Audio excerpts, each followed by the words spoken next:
Hello student, welcome back to my channel বংবালানেট। আজকের ভিডিওটি তোমাদের ক্লাস 9-এর জন্য। তোমাদের ক্লাস 9-এর সেকেন্ড ইউনিট টেস্টের যে চ্যাপ্টারটি পরীক্ষা হবে সেটি 3য় নম্বর চ্যাপ্টার জৈবনিক প্রক্রিয়া বা ফিজিওলজিক্যাল প্রসেস অফ লাইফ। ওই চ্যাপ্টারটা থেকেই আজকে তোমাদের সাজেশান।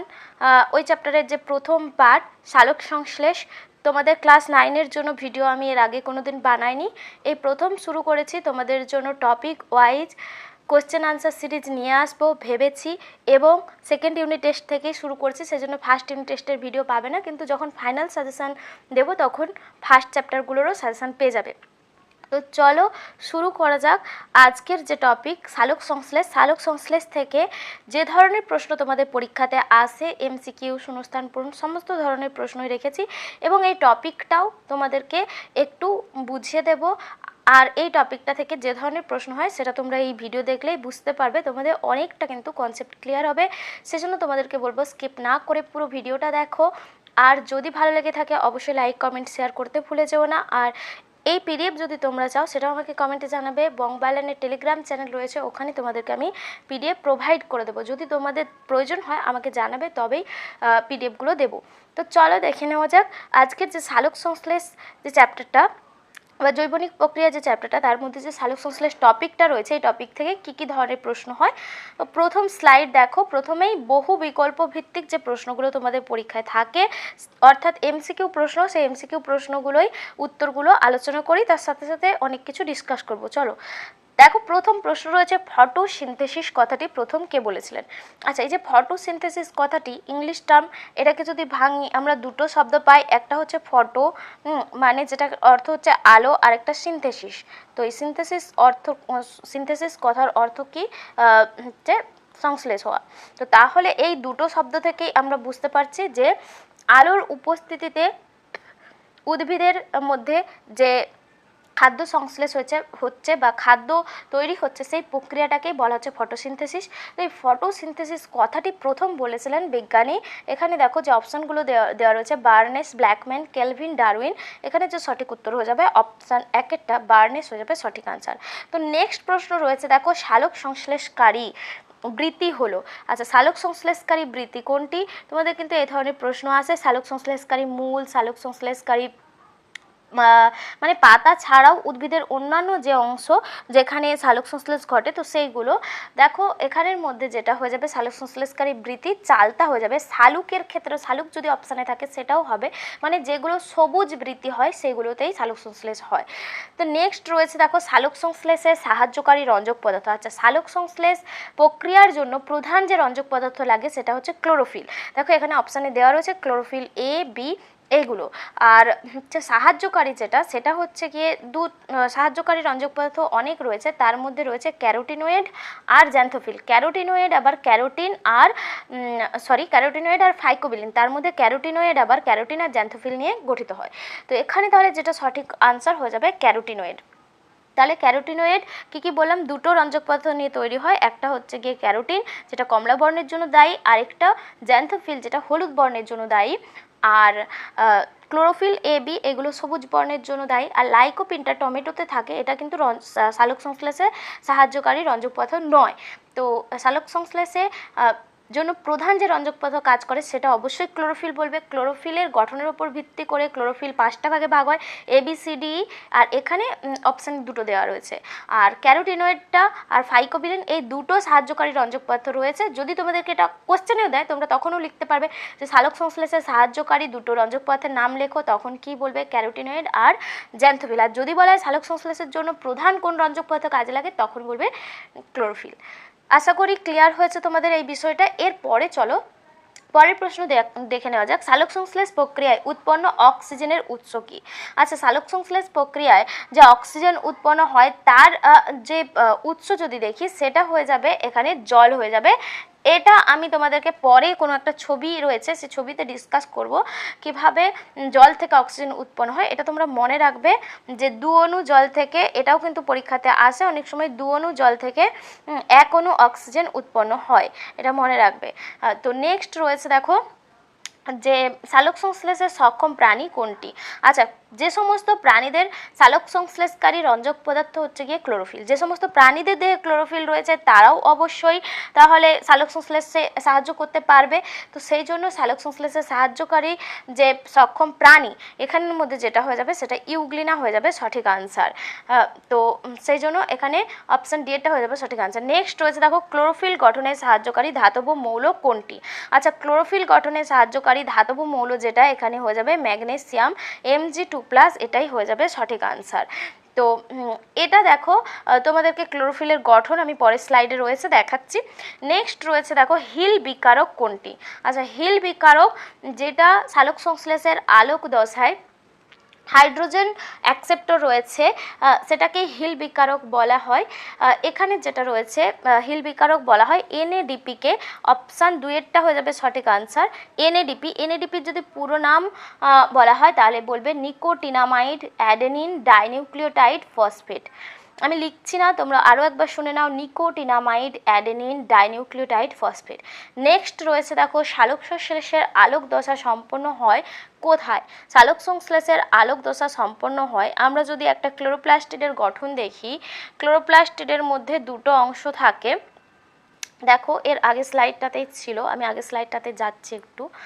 তো এখানে দেখো এই যে একটা ক্লোরোপ্লাস্টিডের গঠন দেওয়া রয়েছে, এই ক্লোরোপ্লাস্টিডের মধ্যে এই যে চাকতির মতন অংশ যেগুলো রয়েছে এইগুলোকে এক একটাকে থাইলাকয়েড বলা হয়। এই থাইলাকয়েডগুলো পরপর দেখো এখানে লেখা রয়েছে থাইলাকয়েড বলা হয়। থাইলাকয়েডগুলো পরপর সজ্জিত হয়ে এই যে পুরো অংশটা দেখো এটাকে বলা হচ্ছে গ্রানাম, আর নিচের যে ধাত্র অংশ সেটাকে বলা হচ্ছে স্ট্রোমা। দেখো এখানে দিয়েছে স্ট্রোমা। তাহলে এই যে থাইলাকয়েডগুলো সজ্জিত হয়ে গ্রানা তৈরি হচ্ছে, এই গ্রানাতেই কিন্তু ক্লোরোফিল থাকে, যার কারণে এই গ্রানাতে আলোক দশা সম্পন্ন হয়, আর স্ট্রোমাতে অন্ধকার দশা বা আলোক নিরপেক্ষ দশাটা সম্পন্ন হয়। আশা করি বুঝতে পেরেছো। চলো আমরা নেক্সট স্লাইডটাতে যাই। দেখো এখানে তাহলে সালোক সংশ্লেষে আলোক দশা কোথায় সম্পন্ন হয় চেয়েছে, তাহলে কি লিখবে তোমরা যদি ভালো করে লিখতে চাও লিখবে ক্লোরোপ্লাস্টিডের থাইলাকয়েডের গ্রানাতে সম্পন্ন হয়, এভাবে লিখতে পারো, বা ক্লোরোপ্লাস্টিডের গ্রানার থাইলাকয়েডের মধ্যে সম্পন্ন হয়, তো এভাবে লিখবে। ঠিক আছে, থাইলাকয়েডের গ্রানা নয়, গ্রানার থাইলাকয়েডের মধ্যে সম্পন্ন হয়। তো এখানে তাহলে গ্রানা অপশান যেহেতু রয়েছে এটাই হয়ে যাবে সঠিক আনসার। আর যদি বলা হয় সালোক সংশ্লেষের প্রধান স্থান কোনটা, তখন বলবে সালোক সংশ্লেষ পুরো প্রক্রিয়ার প্রধান স্থান হচ্ছে পাতার মেসোফিল কলা। ঠিক আছে, পাতার মেসোফিল কলাতে সালোক সংশ্লেষ সম্পন্ন হয়। যদি বলা হয় সালোক সংশ্লেষের প্রধান স্থান কোথায়, তখন বলবে পাতার মেসোফিল কলা। যদি বলা হয় সালোক সংশ্লেষের আলোক দশা সম্পন্ন হয় কোথায়, তখন বলবে গ্রানাতে। আর যদি বলা হয় সালোক সংশ্লেষের আলোক নিরপেক্ষ দশা বা অন্ধকার দশা কোথায় সম্পন্ন হয়, তখন বলবে ক্লোরোপ্লাস্টিডের স্ট্রোমাতে। আশা করি ক্লিয়ার হয়েছে এতটা। নেক্সট রয়েছে দেখো এক অণু গ্লুকোজ তৈরি করতে কত অণু কার্বন ডাইঅক্সাইড প্রয়োজন হয়? এক অণু গ্লুকোজ তৈরি করতে 6 অণু কার্বন ডাইঅক্সাইড প্রয়োজন হয়। এটা যদি আমরা রিয়াকশানটা দেখি, সালোক সংশ্লেষের রিয়াকশান পরে রয়েছে, আমি তোমাদেরকে দেখাবো। তো তখন দেখবে যে এক অণু গ্লুকোজ তৈরি হতে 6 অণু কার্বন ডাইঅক্সাইড দরকার হয়। তো চলো তাহলে 9 নম্বর প্রশ্ন হয়ে গেল। এখানে দেখো তোমাদেরকে ক্লোরোফিলের গঠন দেখাবো বলেছিলাম, এখানেই রয়েছে ক্লোরোফিলের গঠন। দেখো এখানে এটা একটা ক্লোরোফিলের স্ট্রাকচার। তো এই ক্লোরোফিলের স্ট্রাকচারটা যদি দেখি, এখানে দেখো মাঝখানে যে কেন্দ্রীয় অণুটা রয়েছে সেটা একটা ধাতব মৌল যেটা ম্যাগনেসিয়াম। ম্যাগনেসিয়ামের চারপাশে নাইট্রোজেন মৌলগুলো রয়েছে, তারপরে তার চারপাশে দেখো বলয়গুলো রয়েছে, যেগুলো হচ্ছে গিয়ে তোমাদের এই যে পুরো বলয়টা বা রিংটা, এই রিংটাকে, এই পুরো রিংয়ের মতো যে দেখতে স্ট্রাকচার, এটাকে বলা হচ্ছে পরফাইরিন হেড। আর নিচের দিকে দেখো একটা লেজের মতন অংশ রয়েছে, এই অংশটা, তো এই লেজের মতন অংশটা এটাকে বলা হচ্ছে ফাইটোল টেল। তাহলে একটা ক্লোরোফিলের অণু দুটো অংশ নিয়ে গঠিত হয়। মাথার দিকের অংশটাকে বলা হয় পরফাইরিন হেড, যেখানে কেন্দ্রীয় অণুটা থাকে আর তোমাদের ম্যাগনেসিয়াম, আর যেটা তোমাদের নিচের দিকে একটা লেজের মতন অংশ যেটাকে ফাইটোল টেল বলা হয়, যেটা ফাইটোল টেলটা রয়েছে। তো এখানে এই যে একটা গ্রুপ দেখতে পাচ্ছ CH3 গ্রুপ, তো এই গ্রুপটার ওপর ভিত্তি করে, ওই গ্রুপটা যখন চেঞ্জ হয় তার উপর ভিত্তি করে ক্লোরোফিলগুলো চেঞ্জ হয়, মানে chlorophyll A, B, C, D এরকম হয়। তো এরকম তাহলে রয়েছে তোমাদের, জাস্ট আমি তোমাদেরকে দেখানোর জন্যই, তোমাদের এই স্ট্রাকচার আসে না। তাহলে কেন্দ্রীয় অণুতে যে পদার্থটা থাকে ম্যাগনেসিয়াম অণু, এটা কিন্তু ভালো করে মনে রাখবে। আর এখানে দেখো নেক্সট যে তোমাদের আরও কিছু এখানে দেখিয়ে দিই। দেখো পাতার মেসোফিল কলা, এই দেখো একটা পাতার যে ক্রস সেকশন এখানে দেওয়া রয়েছে, বা পাতার যে যেটাকে বলা হচ্ছে মানে একটা পাতার হচ্ছে সেকশন করে দেওয়া রয়েছে, তো সেটাকেই আমরা দেখলে যদি দেখতে পাই পাতাতে অনেক রকম পদার্থ রয়েছে। দেখো কিউটিকেল রয়েছে, এপিডার্মিস, প্যালিসেড মেসোফিল কলা রয়েছে, তার মধ্যে এই যে মেসোফিল সেল, এই মেসোফিল সেলের মধ্যে দেখো ক্লোরোপ্লাস্টিড রয়েছে। এটা ক্লোরোপ্লাস্টিড, এই যে ছোট ছোট দানার মতন অংশগুলো রয়েছে এগুলোই ক্লোরোপ্লাস্টিড। ক্লোরোপ্লাস্টিডটাকেই নিচে বড় করে দেখানো হয়েছে যেখানে সালোক সংশ্লেষ সম্পন্ন হচ্ছে। ক্লোরোপ্লাস্টিডের মধ্যে দেখো এখানে গ্রানাগুলো রয়েছে, এই গ্রানাগুলোর মধ্যেই লাইট ডিপেন্ডেন্ট ফেজ বা যেটাকে আলোক দশা বলা হচ্ছে সেটা উৎপন্ন হচ্ছে। আর যেটা স্ট্রোমার মধ্যে যে লাইট ইন্ডিপেন্ডেন্ট ফেজ বা যেটাকে বলা হচ্ছে কেলভিন সাইকেল, সেটা সম্পন্ন হচ্ছে। তো এখানে পুরো প্রসেসটা দেখিয়েছে যে কি কি লাগছে তাহলে পুরো সালোক সংশ্লেষের জন্য। দেখো সূর্যালোক লাগছে, আর পাতার যে ক্লোরোফিল থাকে সেটা লাগছে, তারপরে বাতাসের কার্বন ডাইঅক্সাইড লাগছে, আর জল লাগছে যেটা হচ্ছে উদ্ভিদ মূল থেকে মাটি থেকে মূল দিয়ে শোষণ করছে। তো এইভাবে কিন্তু পুরো প্রসেসটা এখানে শর্ট একটা ছবিতে দেওয়া রয়েছে। তো চলো আমরা নেক্সট স্লাইডে যাই। আশা করি এই স্লাইডটা তোমাদের ক্লিয়ার হয়েছে, বুঝতে পেরেছো। নেক্সট দেখো, নেক্সট স্লাইডে প্রশ্ন রয়েছে, এখানে দিয়েছে সালোক সংশ্লেষ প্রক্রিয়াতে 1 অণু অক্সিজেন উৎপন্ন হতে কত অণু জল লাগে, যেটা আমি আগেই তোমাদেরকে বলে দিয়েছি 2 অণু জল লাগে কিন্তু 1 অণু অক্সিজেন উৎপন্ন হতে। তো চলো দেখে নেওয়া যাক। এরপরে কিছু শূন্যস্থান পূরণ দেওয়া রয়েছে, খুবই ইজি শূন্যস্থান পূরণগুলো। দেখো সালোক সংশ্লেষ প্রক্রিয়াতে জল dash O carbon dioxide dash হয়। তাহলে সালোক সংশ্লেষ প্রক্রিয়াতে জল কি হয়, জারিত হয়, জল জারিত হয়, আর কার্বন ডাইঅক্সাইড কি হয়, বিজারিত হয়। তাহলে সালোক সংশ্লেষ প্রক্রিয়াতে জল জারিত হয় আর কার্বন ডাইঅক্সাইড বিজারিত হয়। বায়বীয় উদ্ভিদরা ড্যাশ দ্বারা জল সংগ্রহ করে। বায়বীয় উদ্ভিদরা কি দ্বারা জল শোষণ করে, দেখো বিভিন্ন ধরনের উদ্ভিদ যে যেখানে থাকে সেই রকম মানে কেউ মূল দ্বারা জল শোষণ করে, আবার যে সমস্ত উদ্ভিদ বায়বীয় উদ্ভিদ তারা আবার ভেলামেন দিয়ে জল শোষণ করে, আর যারা মাটি থেকে মূলরোম দিয়ে জল শোষণ করে। তাহলে এখানে যেটা উত্তর হয়ে যাবে ভেলামেন দ্বারা জল শোষণ করে। তাহলে আর যদি মানে মাটির যে উদ্ভিদ মাটিতে জন্মগ্রহণ করে তারা আবার মূলরোম দ্বারা জল শোষণ করে। এই রকম জল শোষণের কিন্তু বিভিন্ন অংশ রয়েছে, সেটা তোমরা একটু পড়ে নেবে। নেক্সট রয়েছে গ্লুকোজ ড্যাশ উৎসেচকের দ্বারা জল বিয়োজনের মাধ্যমে শ্বেতসার উৎপন্ন করে। এই যে গ্লুকোজ উৎপন্ন হয়, গ্লুকোজের কনসেন্ট্রেশন যদি বেশি হয়ে যায় তখন কিন্তু সালোক সংশ্লেষের হার কমে যাবে, সেই জন্য গ্লুকোজগুলো কি হয়, জল বিয়োজনের মাধ্যমে শ্বেতসারে পরিণত হয়। তো গ্লুকোজ কোন উৎসেচকের দ্বারা জল বিয়োজনের মাধ্যমে শ্বেতসার হয়, সেটাকে বলা হবে অ্যামাইলেজ উৎসেচক, অ্যামাইলেজ। দেখো নেক্সট রয়েছে, দেখো আলোক নিরপেক্ষ দশা মানে যেটাকে লাইট ইন্ডিপেন্ডেন্ট ফেজ বলা আছে, সেখানে প্রথম উৎপাদিত স্থায়ী যৌগ কোনটা, তার নাম পিজিএ বা ফসফোগ্লিসারিক অ্যাসিড। এই ফসফোগ্লিসারিক অ্যাসিড একটা 3 কার্বনযুক্ত যৌগ, ভালোভাবে মনে রাখবে। তো তাহলে আলোক নিরপেক্ষ দশায় বা যেটাকে কেলভিন চক্র বলা হচ্ছে, সেখানে প্রথম উৎপাদিত স্থায়ী যৌগ হচ্ছে ফসফোগ্লিসারিক অ্যাসিড, যেটা একটা 3 কার্বনযুক্ত পদার্থ বলে কেলভিন চক্রের অপর নাম C3 চক্র। তো নেক্সট রয়েছে, দেখো এটিপিকে ড্যাশ বলা হয়, এটিপিকে কি বলা হয়, এটিপিকে এনার্জি কারেন্সি বলা হয়, এনার্জি কারেন্সি। তো এটাই বলা হয় এটিপিকে। তো চলো নেক্সট স্লাইডে যাই। দেখো এরপরে যেটা রয়েছে, একটি শব্দে বা একটি বাক্যে উত্তর লেখো। তো একটি শব্দে বা একটি বাক্যে তোমাদের এরকম 1 নম্বরের প্রশ্ন দেওয়া থাকে, এই উত্তরগুলো লিখতে হবে। এখানে দেওয়া রয়েছে, দেখো সালোক সংশ্লেষের প্রধান অঙ্গ কোনটি, যেটা আমি আগেই তোমাদেরকে বলে দিয়েছি, পাতার মেসোফিল কলা। আরও একবার বলে দিচ্ছি, এখানে লিখেও দিচ্ছি, হয়তো তোমরা ভালোভাবে বুঝতে পারবে না কিন্তু একটু বুঝে নেবে। তো পাতার মেসোফিল কলা তাহলে প্রধান অঙ্গ। নেক্সট রয়েছে, দেখো সালোক সংশ্লেষকারী ব্যাকটেরিয়ার নাম। সালোক সংশ্লেষকারী ব্যাকটেরিয়ার নাম আমি বলে দিচ্ছি, লিখছি না, তোমরা একটু পড়ে নেবে। রোডোস্পাইরিলিয়াম বা এরকম ধরনের কিছু ব্যাকটেরিয়া রয়েছে, রোডোস সিউডোমোনাস। তো এই ধরনের ব্যাকটেরিয়াগুলো সালোক সংশ্লেষ করতে পারে, রোডোস্পাইরিলাম বা রোডোস সিউডোমোনাস। নেক্সট রয়েছে দেখো ক্যালোরি কাকে বলা হয়। ক্যালোরি কাকে বলা হয় যদি বলা হয় তাহলে 1 গ্রাম বিশুদ্ধ জল, 1 গ্রাম বিশুদ্ধ জলের উষ্ণতা যদি আমরা 1 ডিগ্রি সেন্টিগ্রেড বৃদ্ধি করতে চাই তখন যে তাপটা প্রয়োজন হয় তাকেই বলা হয় ক্যালোরি। 1 গ্রাম বিশুদ্ধ জলের উষ্ণতা 1 ডিগ্রি সেন্টিগ্রেড বৃদ্ধি করতে যে পরিমাণ তাপের প্রয়োজন হয় তাকেই বলা হয় 1 ক্যালোরি। নেক্সট রয়েছে দেখো সালোক সংশ্লেষে সক্ষম একটি সপুষ্পক উদ্ভিদ, এখানে তোমরা করবে স্বর্ণলতা। স্বর্ণলতা কিন্তু একটা উদ্ভিদ যেটা সালোক সংশ্লেষে সক্ষম। নেক্সট হচ্ছে দেখো কোন তরঙ্গ দৈর্ঘ্যের আলোতে সালোক সংশ্লেষ সবচেয়ে বেশি কার্যকরী।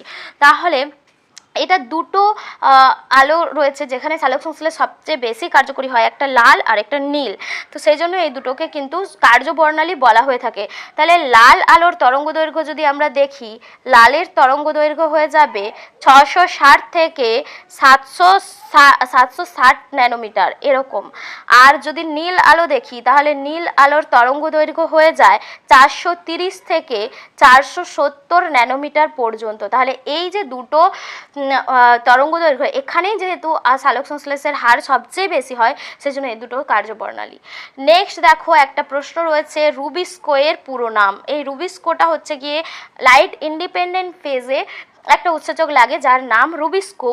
এর পুরো নাম হচ্ছে রাইবিউলোজ বিসফসফেট কার্বক্সিলেজ অক্সিজেনেজ। তাহলে এটা ভালো করে মনে রাখবে, ribulose bisphosphate, ribulose bisphosphate carboxylase oxygenase, carboxylase আর অক্সিজেনেজ, অক্সিজেনেজ।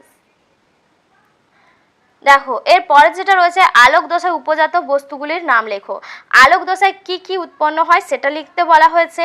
তাহলে যদি আমরা আলোক দশায় দেখি কি কি উৎপন্ন হবে, এটিপি উৎপন্ন হয়, অক্সিজেন উৎপন্ন হয় আর NADPH2 উৎপন্ন হয়, NADPH2 এগুলো উৎপন্ন হয় আলোক দশায়।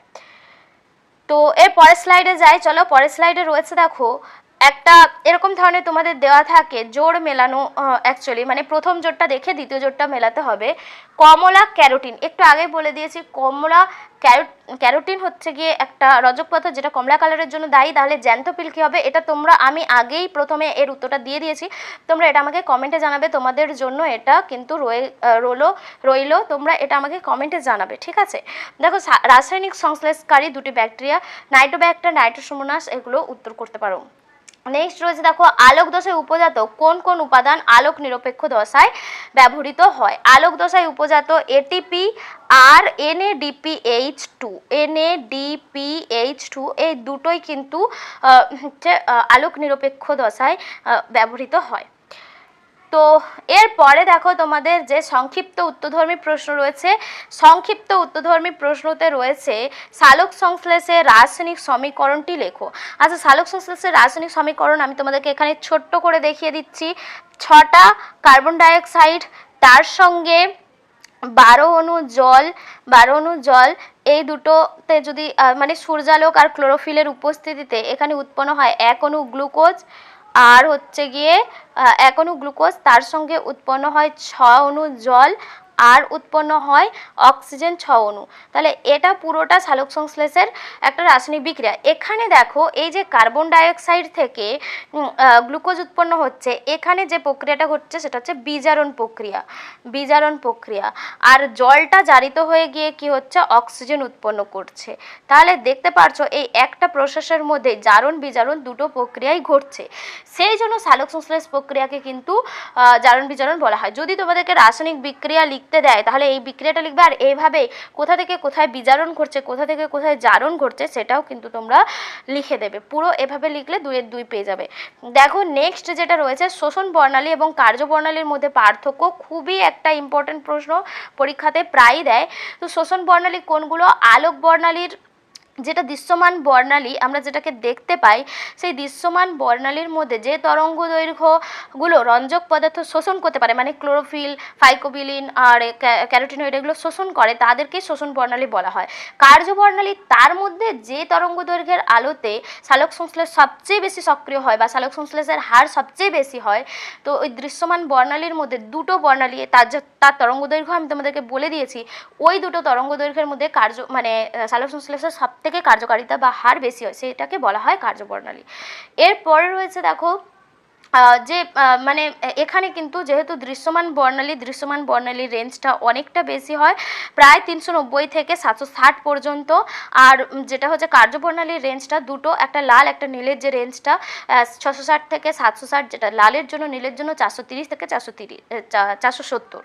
এবার সালোক সংশ্লেষের সাথে সম্পর্ক, শোষণ বর্ণালী মানেই কিন্তু সালোক সংশ্লেষের সাথে সম্পর্কিত নয়, কিন্তু কার্যবর্ণালী মানে সেটা সালোক সংশ্লেষের সঙ্গেই সম্পর্কিত, কারণ সেখানেই সালোক সংশ্লেষের হার সবচেয়ে বেশি হয়। তো এই পার্থক্যগুলো যখন লিখবে অবশ্যই তোমরা 3টে ঘর করবে, 3টে ঘর ছাড়া কিন্তু তোমরা কিন্তু এইগুলোতে ভালো নাম্বার ক্যারি করতে পারবে না। যখনই তোমাদেরকে এই ধরনের পার্থক্য লিখতে বলবে, একটা ঘরে থাকবে বিষয় আর দুটো ঘরে দুটো পার্থক্য। এখানে ধরো শোষণ বর্ণালী একটাতে লেখা হলো, আরেকটাতে কার্যবর্ণালী। তো এইভাবে লিখে তাহলে বিষয়গুলোতে দেবে, প্রথমে সংজ্ঞা দেবে, তারপরে কাজ দেবে, তারপরে কোন রেঞ্জের মধ্যে কোন তরঙ্গ দৈর্ঘ্যের টাকে শোষণ বর্ণালী বলছে, কোনটাকে কার্যবর্ণালী বলছে, এগুলো কিন্তু তোমরা দেবে।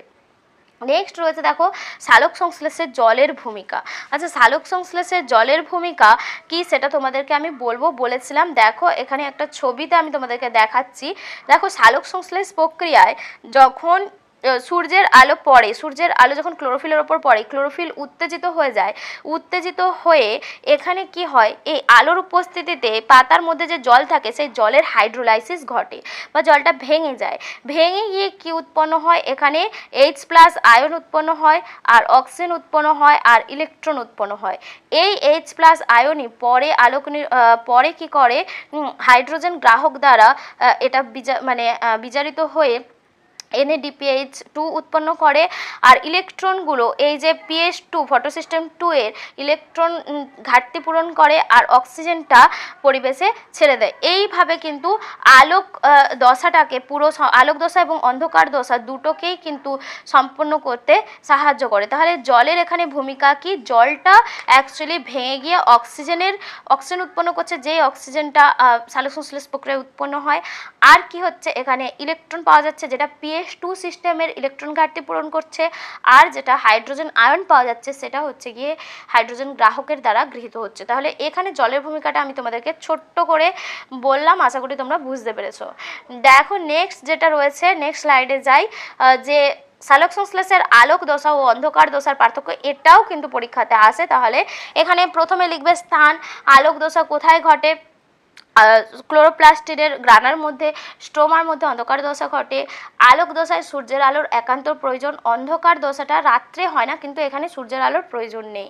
আচ্ছা, এখানে আলোক দশাতে উপজাত বস্তু কি কি বলবে, যেমন NADPH2, অক্সিজেন, জল, ATP এগুলো। আর অন্ধকার দশাতে উৎপন্ন হয় গ্লুকোজ, আর হচ্ছে গিয়ে অন্ধকার দশাতে গ্লুকোজ আর জল উৎপন্ন হয়। এছাড়া NADP উৎপন্ন হয়, জল নয় গ্লুকোজ উৎপন্ন হয়, NADP উৎপন্ন হয় আর ADP উৎপন্ন হয়। এবার বলেছে হিল বিক্রিয়া কাকে বলা হয়। এই কোশ্চেনটা ভালো করে করবে। একটু আগে যেটা বললাম যে যখন ক্লোরোফিল সক্রিয় হয়ে যাচ্ছে তখন কোষের মধ্যে যে হাইড্রোজেন রয়েছে, সেই কোষের মধ্যে যে জল রয়েছে সেই জল ভেঙে গিয়ে H+ আয়ন আর OH- আয়ন উৎপন্ন করছে। তো এই যে H+ আয়ন আর OH- আয়ন উৎপন্ন করছে, এটা জলে আলোর উপস্থিতিতে যেহেতু জলে ভেঙে যাচ্ছে, সেই জন্য এটাকে বলা হচ্ছে ফটোলাইসিস। আর এই যে বিক্রিয়াটা প্রথম দেখেছিলেন বিজ্ঞানী রবিন হিল প্রথম পর্যবেক্ষণ করেছিলেন যে আলোর উপস্থিতিতে পাতার মধ্যে যে জল থাকে সেই জল ভেঙে গিয়ে H+ আর OH- আয়ন উৎপন্ন করে। সেই জন্য সেই বিজ্ঞানীর নাম অনুসারে এই বিক্রিয়াকে বা ফটোলাইসিসকে বলা হয় হিল বিক্রিয়া। আশা করি তোমরা বুঝতে পেরেছো। নেক্সট হচ্ছে ফটোফসফোরাইলেশন কাকে বলা হয়। ফটোফসফোরাইলেশন, ফটো কথার অর্থ আলোক আর ফসফোরাইলেশন কথার অর্থ হচ্ছে গিয়ে ATP উৎপন্ন হওয়া। মানে হচ্ছে এই যে প্রক্রিয়াটা, যে সূর্যালোকের যখন হচ্ছে কোষের মধ্যে প্রচুর পরিমাণে অ্যাডিনোসিন ডাইফসফেট বা এডিপি থাকে, সেই এডিপি আর অজৈব ফসফেট যুক্ত হয়ে আলোক দশায় কি হচ্ছে, উচ্চ শক্তি সম্পন্ন এটিপি বা অ্যাডিনোসিন ট্রাইফসফেট উৎপন্ন হচ্ছে। এই যে হচ্ছে পাতার কোষে এক প্রকার রাসায়নিক শক্তি এডিপি আর অজৈব ফসফেটের সঙ্গে যুক্ত হয়ে চক্রাকার আর অচক্রাকার ফসফোরাইলেশন পদ্ধতিতে উচ্চ যৌগ শক্তি সম্পন্ন অ্যাডিনোসিন ট্রাইফসফেট গঠন করছে বা এটিপি গঠন করছে। এই পুরো প্রক্রিয়াটাকেই বলা হচ্ছে ফটোফসফোরাইলেশন। আলোর উপস্থিতিতে যেহেতু ঘটে সেই জন্য এটাকে ফটোফসফোরাইলেশন বলা হয়। এরপরে বলেছে সালোক সংশ্লেষকে অঙ্গারাত্মীকরণ বলা হয় কেন। একটু আগেই আমরা দেখেছিলাম যে সালোক সংশ্লেষ প্রক্রিয়াতে কার্বন ডাইঅক্সাইডটা বিজারিত হয়ে গিয়ে কি উৎপন্ন করছে, গ্লুকোজ উৎপন্ন করছে। তো এই যে কার্বন ডাইঅক্সাইড বিজারিত হয়ে যে গ্লুকোজ উৎপন্ন করছে, কার্বন ডাইঅক্সাইডটা একটা মানে প্রকৃতি থেকে পাওয়া উপাদান, সেটা কোষের অঙ্গীভূত হচ্ছে, মানে কোষের উপাদান কার্বোহাইড্রেটে পরিণত হচ্ছে। এই যে প্রাকৃতিক উপাদানটা কোষের অঙ্গীভূত হচ্ছে সেটাকেই বলা হচ্ছে কোষীয় পদার্থে বা কোষস্থ যৌগে অঙ্গীভূত হচ্ছে। এই জন্য এই কার্বনকে আমরা অ্যাকচুয়ালি বলে থাকি অঙ্গার, আর সেইখান থেকেই এই প্রক্রিয়াটার নাম হচ্ছে অঙ্গার আত্তীকরণ। যে কোনো বস্তু যখন প্রোটোপ্লাজমের বা কোষের অন্তর্ভুক্ত হয় সেই প্রক্রিয়াটাকে আমরা আত্তীকরণ বলি। আর এখানে যেহেতু কার্বন যৌগটা মানে কার্বন ডাইঅক্সাইডের যে কার্বনটা সেটা হচ্ছে গ্লুকোজের মধ্যে অন্তর্ভুক্ত হচ্ছে বা কোষস্থ যৌগে অন্তর্ভুক্ত হচ্ছে, সেই জন্য এই প্রক্রিয়াটার নাম হচ্ছে অঙ্গার আত্তীকরণ। এর পরের প্রশ্নটা আমি তোমাদেরকে বলে দিয়েছি, কেলভিন চক্রকে কেন C3 চক্র বলা হয়। আরও একবার বলে দিচ্ছি, কেলভিন চক্র বা যেটা লাইট ইন্ডিপেন্ডেন্ট ফেজ রয়েছে সেখানে কি হয়, একটা প্রথম স্থায়ী যৌগ উৎপন্ন হয় যেটার নাম পিজিএ ফসফোগ্লিসারিক অ্যাসিড, যেটা হচ্ছে 3 কার্বনযুক্ত পদার্থ। এই 3 কার্বনযুক্ত প্রথম স্থায়ী যৌগ উৎপন্ন হয় বলেই এই কেলভিন চক্রের মধ্যে, সেই জন্য কেলভিন চক্রকে C3 চক্র বলা হয়। তো চলো নেক্সট কোশ্চেন, নেক্সট স্লাইডে যাই। এখানে দেখো রচনাধর্মী প্রশ্নগুলো দেওয়া রয়েছে। প্রথমেই দেওয়া রয়েছে কেলভিন চক্র বর্ণনা করো, 5 নম্বরের জন্য এই প্রশ্নগুলো তোমাদের আসে। নেক্সট রয়েছে সালোক সংশ্লেষে আলোক দশাটি বর্ণনা করো আর সালোক সংশ্লেষের তাৎপর্য লেখো। তো এখানে দেখো আলোক দশাটা আমি তোমাদেরকে দিয়ে দিয়েছি, যেটা কেলভিন সাইকেল বা আলোক নিরপেক্ষ দশা, আমি এখানে কিন্তু কেলভিন সাইকেলটা তোমাদেরকে দিয়ে দিয়েছি। তো একটু বলে দিই এখানে কি হচ্ছে। কেলভিন সাইকেলে দেখো 6 অণু কার্বন ডাইঅক্সাইড, যেটা কোষের মধ্যে একটা 5 কার্বন বিশিষ্ট পদার্থ থাকে যেটার নাম রাইবিউলোজ বিসফসফেট। তো এই রাইবিউলোজ বিসফসফেট কার্বন ডাইঅক্সাইডের সঙ্গে যুক্ত হয়ে এখানে একটা উৎসেচক কাজ করে, যেটার নাম আমি আগেই বলে দিয়েছি রুবিস্কো, রাইবিউলোজ বিসফসফেট কার্বক্সিলেজ অক্সিজেনেজ। এই যে উৎসেচকের সাহায্যে একটা প্রথম স্থায়ী যৌগ উৎপন্ন করে যেটার নাম হচ্ছে গিয়ে 3PGA বা 3-ফসফোগ্লিসারেট। তো বা 3-ফসফোগ্লিসারিক অ্যাসিড। এই 3-ফসফোগ্লিসারিক অ্যাসিড এরপরে কি হয়, এই যে আলোক দশাতে যে এটিপি উৎপন্ন হয় সেই এটিপিগুলো এখানে ভেঙে গিয়ে দেখো কি উৎপন্ন করছে, এটিপিগুলো এখানে ভেঙে গিয়ে অ্যাডিনোসিন ডাইফসফেট আর জৈব যৌগ উৎপন্ন করছে। এই 3PGA আর যেটা হচ্ছে গিয়ে এখানের যে অজৈব যে ফসফেটটা উৎপন্ন হচ্ছে এই 3PGA এর সঙ্গে যুক্ত হয়ে এখানে একটা যৌগ উৎপন্ন করছে যেটার নাম হচ্ছে 1,3-বিসফসফোগ্লিসারেট বা যেটাকে ডিপিজিও বলা হয়, মানে ডাইফসফোগ্লিসারিক অ্যাসিডও বলা হয় বা 3-বিপিজি। তো এই রিয়াকশনটার পরে কি হয় দেখো, সেই যে আলোক দশাতে NADPH2 উৎপন্ন হচ্ছিল সেই NADPH2 জারিত হয়ে গিয়ে NADP-তে পরিণত হচ্ছে। সেই NADP আর এই ডিপিজি যুক্ত হয়ে একটা পদার্থ উৎপন্ন করছে যেটার নাম হচ্ছে গ্লাইসারেট ট্রিফসফেট বা G3P। তো সেই G3P পরে কি করছে যে এখান থেকে এই এটা গ্লিসারেল ডিহাইড 3-ফসফেট বা এটাকে আমরা PGALD নামেও চিনি, ফসফোগ্লিসারেল ডিহাইড বলা হয়। তো এই PGALD 12 অণু উৎপন্ন হয়। এই 12 অণুর মধ্যে 10 অণু PGLD কি করছে, অন্তর্বর্তী বিক্রিয়ার মাধ্যমে পুনরায় রাইবিউলোজ বিসফসফেট উৎপন্ন করছে। আর বাকি 2 অণু PGLD এখানে ফ্রুক্টোজ বিসফসফেট উৎপন্ন করার মাধ্যমে ধীরে ধীরে গ্লুকোজ উৎপন্ন করছে। তো এই যে পুরো প্রক্রিয়াটাকে বলা হয় কেলভিন সাইকেল বা C3 চক্র বলা হয়। দেখো এখানে স্টেজগুলো দিয়েছে, প্রথমে কার্বন ফিক্সেশন হচ্ছে, নেক্সট হচ্ছে গিয়ে তোমাদের যে PGA থেকে ডিপিজিএ উৎপন্ন হচ্ছে, তারপরে সেখান থেকে সেটা আবার জারিত হয়ে তোমাদের যেটা ফসফোগ্লিসারেল ডিহাইড উৎপন্ন করছে, ফসফোগ্লিসারেল ডিহাইড থেকে রিজেনারেশন হচ্ছে RUBP আর এখানে কি উৎপন্ন হচ্ছে, গ্লুকোজ বা যেটা হচ্ছে গিয়ে উপজাত বস্তু মেন যেটা গ্লুকোজ সেটা উৎপন্ন হচ্ছে। তো এটা হচ্ছে পুরো প্রক্রিয়া। আর এটা রয়েছে তোমাদের যে আলোক দশার মধ্যে যে অচক্রাকার ফটোফসফোরাইলেশন রয়েছে সেটা একটা প্রক্রিয়া। তো এই ছিল মোটামুটি তোমাদের আজকের সালোক সংশ্লেষ টপিক, তোমাদের সাথে ছোট্ট করে আলোচনা করলাম। কেমন লেগেছে তোমাদের অবশ্যই আমাকে কমেন্টে জানিও।